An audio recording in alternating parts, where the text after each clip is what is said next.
Bonjour, aujourd'hui j'ai envie de vous parler d'un phénomène dont vous n'avez jamais entendu parler, l'expansion compensée. Nous savons que l'univers est en expansion, mais il se peut qu'il y ait à certains endroits une contraction de l'univers.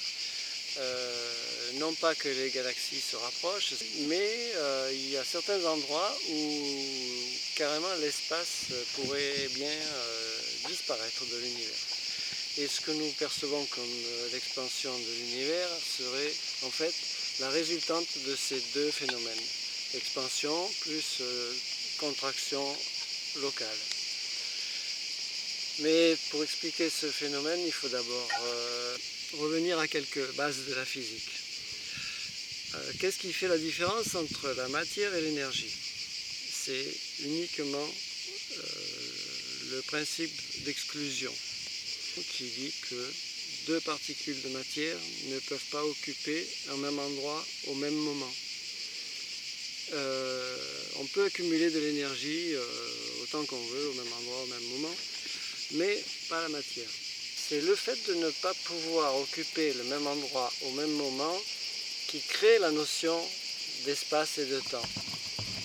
Partant de là, on peut se demander quelle est la portée de ce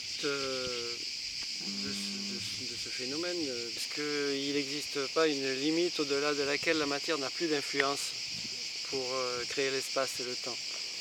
Dans ce cas-là, les vides de l'univers ne peuvent pas s'agrandir à l'infini.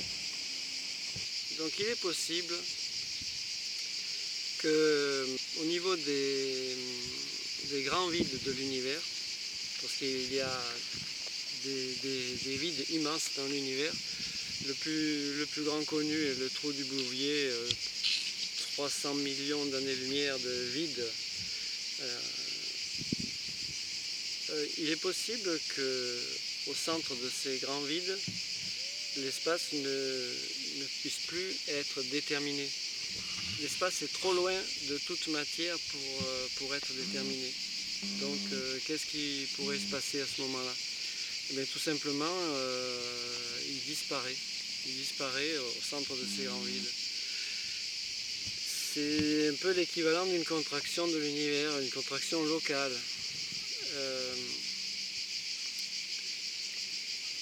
Quelles conséquences ça peut avoir? Ça peut avoir que dans un espace vide de forme quelconque, c'est la distance la plus grande qui se tasse, disons, qui se tasse davantage, et ça a pour conséquence un arrondissement de ces espaces vides qui prennent un peu la forme de bulles, de grandes bulles de vide, et c'est exactement ce qu'on voit dans l'univers. Des grands espaces vides en forme de bulles entourés de galaxies, un peu comme une mousse de savon. Les galaxies seraient les molécules de savon et les bulles d'air seraient les grands espaces vides. Ce phénomène pourrait expliquer le parfait ajustement des paramètres de l'expansion. Si l'expansion est trop rapide, l'univers va être en expansion à l'infini. Si elle est trop lente par rapport à la quantité de matière qu'il contient, il va finir par se contracter. Et là, on constate qu'on est sur le fil du rasoir, ce qu'on appelle l'univers plat, c'est-à-dire euclidien. C'est quelque chose qui est inexplicable en partant des conditions initiales. Donc il y a forcément un phénomène d'ajustement des paramètres au fur et à mesure de l'évolution de l'univers. Et cet ajustement, justement, c'est ce phénomène d'expansion compensée, ce tassement des espaces vides au centre des grands espaces vides. La disparition de l'espace au centre des grands espaces vides ne s'est pas fait depuis le début de l'univers, puisque au début les espaces vides étaient trop petits, donc l'espace était bien déterminé dans tout l'espace. Mais c'est un phénomène qui a tendance à s'amplifier avec l'expansion de l'univers, les grands espaces vides étant toujours de plus en plus grands. La conséquence de ça, c'est que l'univers ne pourra jamais être constitué uniquement de vide. Lorsque les espaces vides deviennent trop grands pour qu'au centre de ces espaces, l'espace soit déterminé, ils ne peuvent plus s'agrandir. Ils s'agrandissent que s'il y a une énorme quantité de matière autour.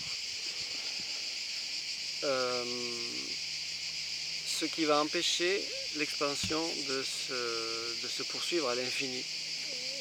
Ce tassement va s'amplifier, ce tassement du centre des grands espaces vides va s'amplifier avec le temps et compenser l'expansion. Compenser peut-être en totalité l'expansion un jour et même dépasser l'expansion pour que la résultante provoque la contraction de l'univers, mais une contraction qui ne peut pas aller à l'infini. Parce que justement, l'espace restant déterminé limite la contraction de l'univers. Voilà, c'est tout ce que j'avais à dire sur ce sujet-là pour aujourd'hui. Merci.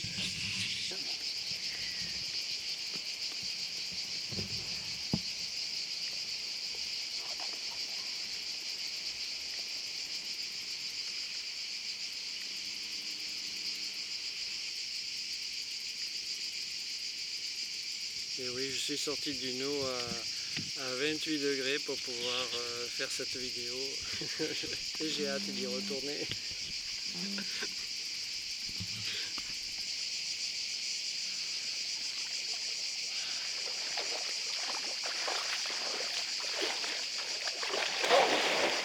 Je fais coucou à mes...